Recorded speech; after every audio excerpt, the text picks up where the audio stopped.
At the beginning of all this, that the UK's ability to sort of have shot ourselves in the foot on various occasions on this seemingly should never be underestimated. First of all, we have Brexit, which has certainly led to inflexibilities in labour market conditions in particular. Then we had the, dare I say it, the Liz Truss quasi-Kwarteng debacle, and I think that's a fair description of it.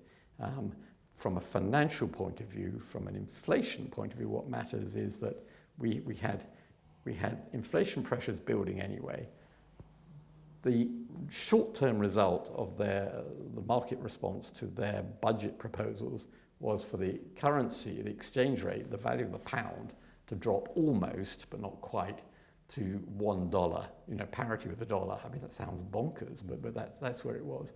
And what that does immediately is it transfers import prices. Now, a lot of that has since been reversed, but at the time when these inflationary pressures were building up, import prices took off really quite strongly. They should be easing off a bit now because the currency has substantially recovered, but there was momentum there for inflation at exactly an unhelpful time, at the time when inflation pressures were building up elsewhere.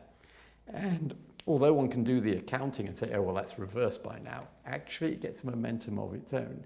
Other countries didn't have those particular self-inflicted wounds, and to some extent, or to a great extent, the impact on energy prices of the war in Ukraine and higher food prices as well is sort of feeding out, and they'll be sort of being reduced in the UK as well.